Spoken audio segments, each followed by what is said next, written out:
सुबह के 5 बज रहे हैं। सूरज अभी जमीन से दूर है, पर हमारी यात्रा शुरू हो चुकी है। हल्की ठंडक, सन्नाटा और अंधेरे में टिमटिमाती उम्मीद की किरण, यही है हमारे सफर की पहली झलक।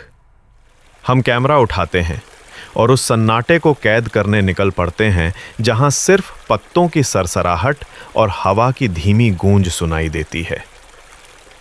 हमारा मन जंगल की ओर बढ़ना चाहता था, पर अंधेरा इतना गहरा था कि कदम रुक गए।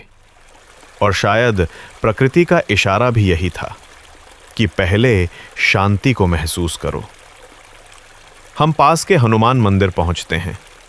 वहां पुजारी जी चाय पीकर मंदिर की सफाई कर रहे हैं। वहीं बाहर बैठकर डेली रूटीन अनुसार हम कुछ क्षण प्राणायाम में बिताते हैं। आंखें बंद होती हैं और भीतर से कोई आवाज कहती है, यही है असली यात्रा, भीतर की। थोड़ी देर बाद पो फैट जाती है। जब सूरज की पहली किरण धरती को छूती है तो मंदिर से पहाड़ व बणी की फोटो लेते हैं। हम बणी की ओर बढ़ते हैं। नीचे उतरते हुए नजर पड़ती है उस पहाड़ी के नीचे मिट्टी के टीले पर, जो कभी विशाल था मगर अब अवैध खनन ने उसकी रूह तक छीन ली है। थोड़ा आगे बढ़ते हैं, फोटो वीडियो लेते हुए पहाड़ व जंगल की, तो एक मैदान आता है जहां कभी बच्चों की हंसी गूंजती थी। क्रिकेट खेलते हुए अब वहां घास उगाई है और कड़बी लगा दी गई है और मैदान की मिट्टी दिखना बंद हो गई है। फिर हम पहुंचते हैं उस जगह जहां हमने बरसात से पहले एक पीपल का पौधा लगाया था। अब वो मजबूती से खड़ा है। कुछ पत्ते बकरियों ने खा लिए, कुछ टहनियां टूट गईं, पर उसका हरापन अब भी जिंदा है। मगर कोई बात नहीं, वो अब प्रकृति के भरोसे ही है। हमने उसे प्रकृति के भरोसे छोड़ दिया है। कुछ बकरियां उसके पत्ते खा गईं। ग्वाले को ध्यान रखना चाहिए, उसकी भी कोई जिम्मेदारी है प्रकृति के तरफ। पर कोई नहीं, वो फिर से हरा होकर बढ़ जाएगा। प्रकृति सबकी रखवाली करती है। एक और पीपल का पौधा, जो पेड़ बन रही था, जिसे किसी ने प्रेम से लगाया था, अब एक पेड़ बनने की राह पर है। धूप, हवा और मिट्टी, सबने मिलकर उसे जीवन दिया। पर अफसोस, उसकी बाड़ जो उसकी रक्षा के लिए थी, कुछ महिलाओं ने उखाड़ ली। लकड़ियां शायद चूल्हे में जल गईं, पर साथ ही जल गई एक छोटी सी आशा प्रकृति को बचाने की, क्योंकि उसे भी जानवर खा गए। कभी कभी हमें लगता है कि ये बस लकड़ियां हैं, पर सच में वो किसी जीवन की ढाल होती हैं। उन्हें तोड़ना सिर्फ पेड़ को नहीं, हमारी मानवता को भी कमजोर करता है। हमें याद रखना चाहिए, प्रकृति हमें देती है बिना मांगे, और हमारा फर्ज है कि हम उसे संभालें, बचाएं और लौटाएं। पर उसकी जड़ें मजबूत हैं और वो फिर भी जीवित है, क्योंकि प्रकृति हार नहीं मानती। वो हर बार फिर से खिल उठती है।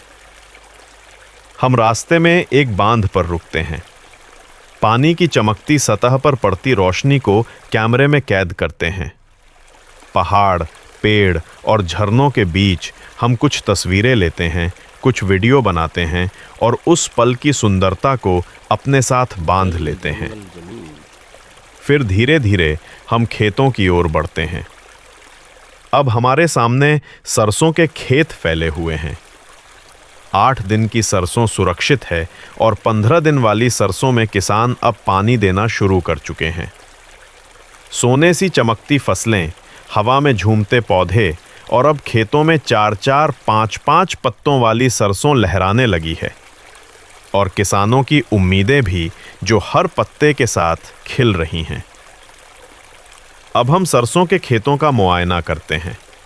देखते हैं किस किसान की फसल कितनी बढ़िया है, कहाँ सरसों और भी लहलहा रही है और कहाँ उसे थोड़ा सहारे की ज़रूरत है।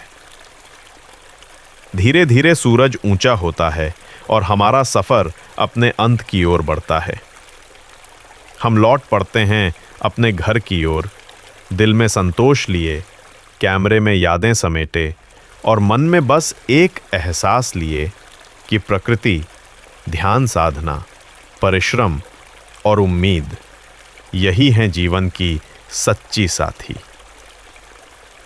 कैमरे की लेंस में सिर्फ दृश्य नहीं कैद होते, बल्कि वो एहसास भी कि प्रकृति हमें बार बार सिखाती है, हर अंत के बाद एक नई शुरुआत होती है। Thank you for watching farm and villages team. जय किसान, जय जवान, जय भारत, जय माँ बाबा की। आज का सफ़र छोटा था पर सीख बड़ी कि प्रकृति को बचाना ही सच्ची भक्ति है।